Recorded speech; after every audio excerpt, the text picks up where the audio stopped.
Hello, this is Rob with Federal Finance CPE, and today we're going to cover appropriation to obligation accounting examples. This is going to show us the exact entries you might enter as you see funds get approved by Congress all the way to outlaying for specific services and goods. If you're a first-time viewer, I want to say thank you for joining us, and please like and subscribe to the channel. It helps us identify what people like, and feel free to comment and let us know what you enjoy about this training and what you want to hear in the future. With that, let's get on to the next slide. So today's video, we're just going to cover the flow of accounts, which if you've seen our other budgetary accounting videos, you should be familiar with. Then we're going to go over accounting events, and then we're going to give you some accounting examples. We watch the flow of accounts related to budgetary accounting. All right, so if this is your first video, really recommend going back to the earlier budgetary accounting videos where we go into each of these 5 different sections. But what you see here is starting at the top of the flow chart is appropriation, which shows it flows down to apportionment, and then it flows down to the box below it for allotments, then down to commitment, and finally ending at the bottom of the box that says obligation. This is a standard flow of budgetary accounting when appropriation is your budget authority. Okay, now we're on to the good stuff, the accounting events and transactions. For me, when I think of an accounting event and a transaction, an event is going to be some type of action, something has happened that we need to record it in accounting, right? And then the transactions are going to be how we record it. It's very important when we think about accounting events that if you think about the traditional proprietary accounting, things will happen that don't actually trigger an accounting event, such as signing a contract potentially. That's one. Or better example would be committing funds. Doesn't really exist in the proprietary world, right? It's your budget. But in the federal accounting space, these are accounting transactions. And you'll see a little bit later when we go over our actual transactions, there's going to potentially be a budgetary entry, and then there's going to be a proprietary entry. We've been going heavily over the budgetary accounts and some of the entries you'll see here, but the proprietary entries are going to be the more standard, I'm going to say commercial, or that's the accounting you learn, such as, recording expenses, recording payables and assets. So just keep that in your mind. Not every transaction is going to have both budgetary and proprietary entries. Some of them are just going to have budgetary entries, and that's okay, and that's expected. So how do we record transactions in federal accounting? Well, one thing we really use is transaction codes.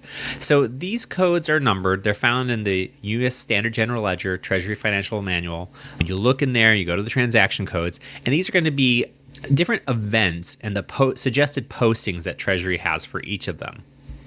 You'll see here on the chart, you have labeled A through H with some numbers from 100 to 799. I think that's the highest, and the description with it. So transactions with A are going to be funding sources, then B's disbursements and payables, C's are collections receivables, D's adjustments, write-offs, reclassifications, your E's, that's where you're going to get your accruals, non-budgetary transfers. F's, those are your year-end entries.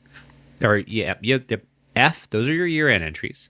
When you get to G, those are memorandum entries, and then H are going to be some specialized transactions. We're not going to go into all the nuances right here of the transaction codes and the different ways of naming them, but just wanted to let you know when you see these codes later, you'll see where they kind of fall into it, and it'll give you a good idea of what's going on, right? And also, as you in the future try to do your own research on accounting entries, and you kind of know what's happening, it gives you a place to look for, right? Where to start when you're trying to find out how should I post for this specific event.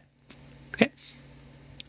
So now let's get into the meat and potatoes of the topic today, which is our examples. So I'm going to start off with, if you've been watching our earlier videos, this law shouldn't be new to you. This is our appropriation, which actually gave, you can see here, while I gave NASA OIG overall $47 million, what we're concerned with is the $500,000 that's made available, and it's in 2024 to 2025. So how do you record that? And this is our appropriation. Well, you'll see right up here, this is transaction code, and you'll see it over on the side. You see A104. That's our transaction code. And it has two parts for this because we're recording the appropriation. The first part is the budgetary, and there we're seeing 4811900. That is our other appropriations realized. So we'll record that. And since this, while it is federal accounting, we still got to balance our equations from debits and credits. So you'll debit your 411900, and then you're going to be crediting your unapportioned unexpired authority. So think about that. It's unapportioned, unexpired. So unapportioned, because this was just enacted, OMB apportions, so it's unapportioned. And unexpired, this is a 2-year fund, 24-25. It was just came into law, if you will. They recorded it, so it's unexpired. The other part of this is we're recording a 101000, which is fund balance with Treasury, and then we're recording a 310100 unexpended appropriations received. We're not going to really go too deep into the proprietary entries here, but in this case we have a Treasury warrant was issued concurrently with our or it was received with our appropriation. So we're just recording it. It's going to help us later for some examples, but think 1010 is essentially cash. And yes, there's accounts for cash itself in the federal government, but this is fund balance with Treasury. That's what federal agencies use to spend. That's what they use to allot, apportion, and outlay. All right. So the next stage, if you remember our chart, is apportionment. This is where OMB apportioned the funds. You'll see right up here we have the apportionment of about $500,000. I'll say about, it is $500,000. That's our appropriation. And this particular one, we only have one category, I think category B, because it's not based on time. It's based on quarter. It's based on program. It's OIG, so it's apportioning all of it, which is what I expected. So what does that look like? So this is actually transaction code A116, and you'll see here we record our credit, our $500,000, so our apportionments. And remember earlier we recorded the unapportioned, unexpired authority. So we're actually reducing that balance to zero because now that full balance has been apportioned, right? So we're debiting the 445000. Notice there is no proprietary entry. I mean, that makes sense. This is purely budgetary. There's really, nothing's occurring versus this. This is budgetary controls, right? So if you remember the flow chart earlier, what comes after apportionment?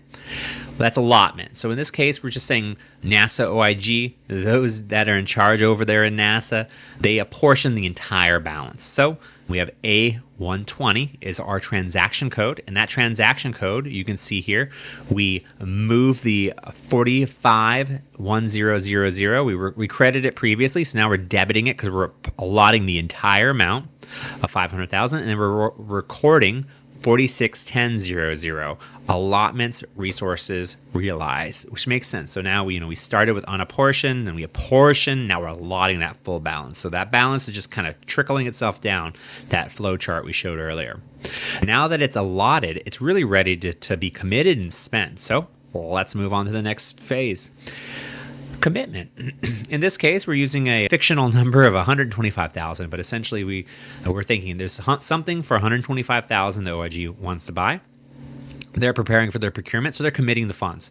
So to do this, we use transaction code B302. And when you look that up in the TFM, you'll be able to see what the options are. But essentially, we record our commitment, 4700, 125,000. We credit that. And then we reduce our allotments, realized resources, by 125,000. So we debit that 461000. Makes sense now? So that, allotments reduced, and we increase our commitments. Now, in our case here, we're going to record a current year undelivered ordered without an advance, right? So that's recording our 4801, sorry. Let's imagine this is a contract, right? So let's say we write a contract for the $125,000. The transaction code we use here is B306, and then you can see we reduce our 4,700 balance down to zero now, again, 125,000, and we record our 4801 of 125,000.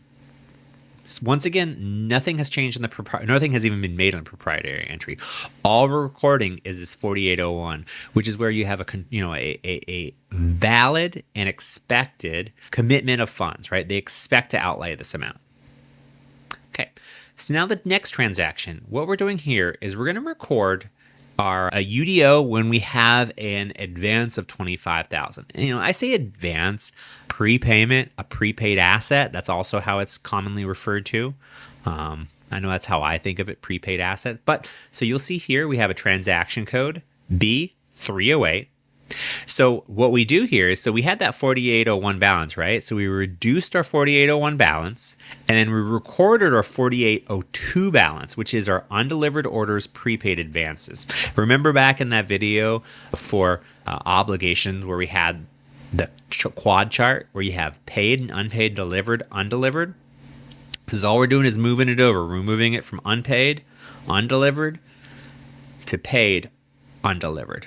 Now on the proprietary side, things are happening, right? So we want to we're going to credit our 1010. That's, easy way. That's cash, right? We reduce our cash balance, right?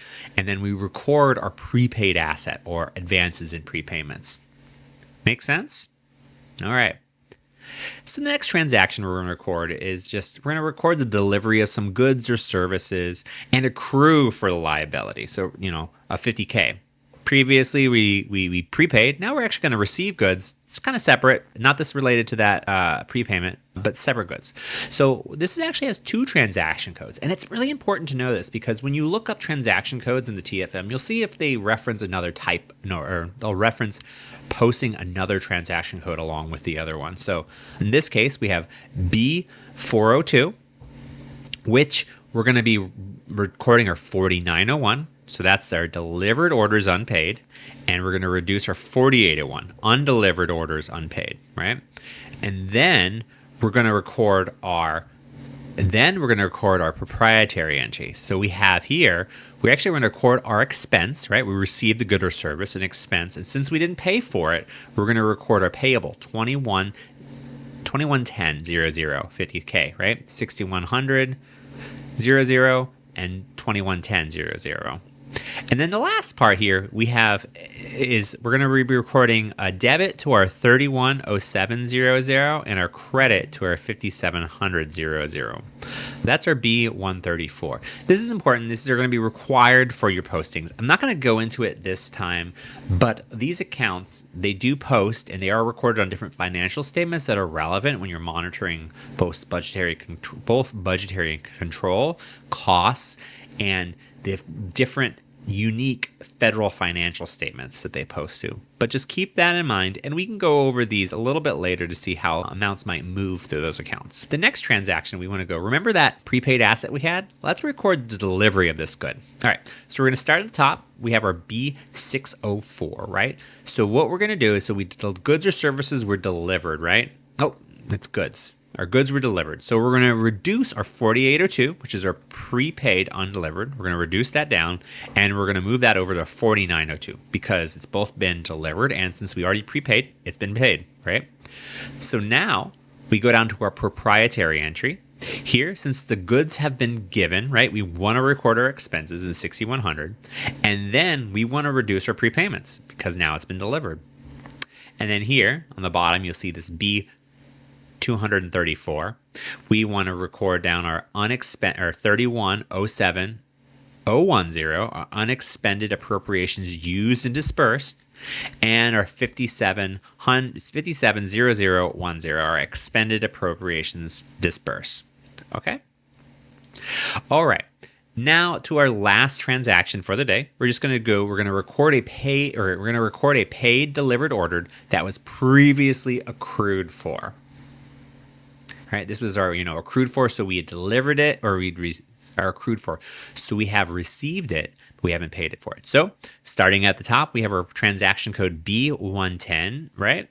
It's our 490100 delivered unpaid. We're going to reduce that down to 0, and then we're going to record our 4902 delivered paid. Let's go down here a little bit. So previously we had a payable, right? Our 211000, and now we have our 101000. So since we paid it off, right, we reduce our accounts payable and we reduce our 1010 balance. So that's, you see here, debit and credit. Remember that 2110 is a liability. Now we go into our, these other accounts down here are unexpended and expended appropriations. So this transaction code is B235. You'll see here we have our 3107, we have our unexpended appropriations used dispersed, expended appropriations used dispersed, expended appropriations dispersed, unexpended appropriations used and accrued. So this is going to be useful, I think, really, when we go into later trainings where we go into these specific accounts, but just know that they are posted as we move along through the accounting entries. All right. Now we're going to go to Excel because I think it's useful to see the different transactions as they come up, and we'll walk through them real quickly because it's useful to see how it flows, right? All right, great. So you'll see here on our first transaction, we recorded an appropriation with a warrant. And for purposes of making it easy and really helping us sum and add, I do have my credits are showing as negatives. Clearly, you wouldn't record as a negative in a credit. You just have the absolute value. But as you can see here, it makes me showing my work a little easier. So you'll see we recorded our 1010. We recorded our appropriations, right? And then we recorded our unexpended appropriations and our unapportioned authority. Now we move to the next one, once again, recorded our apportionment. See, recording the apportionment right there. We reduced our unexpired. Then same thing with allotments, reduced our apportionment, recorded our allotment. Same thing, reduced our allotment by our commitment amount. And then here we reduce our commitment amount by our UDO amount. All right, and then as you flow down here, you'll see a lot more. You'll see the other transactions. It's kind of difficult to see here, but you'll be able to see all the accounting transactions. See, we net to zero for each one. That's great.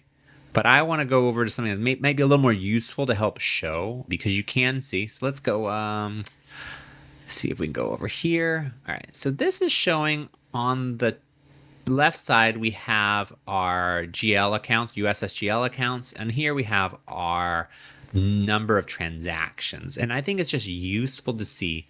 Let's go. You can see here we have our appropriation, right? You don't ever reduce your appropriation unless you're actually reducing your appropriation.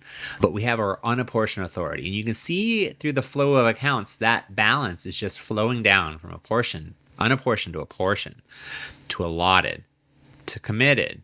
And then we have a balance. Committed wasn't the full amount, so you get a multiple commitments. Same thing with obligations.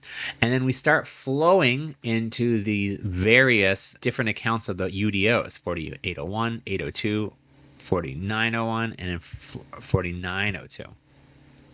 And along the way, we're recording some of our other balances like 5,700, our 6,100. We have our 1410 up here occasionally. So you'll see it flows. And then the last thing I think it is kind of useful to see over here, these are just our overall balance, which once again, it nets to zero, so that's really useful for us to do our balance. Let's see. So you'll see here at the end, we had our $500,000, right? That was our appropriation. So we had a balance, nothing left in apportion, or nothing left in unapportioned, and nothing left in apportionments. Everything was allotted, right?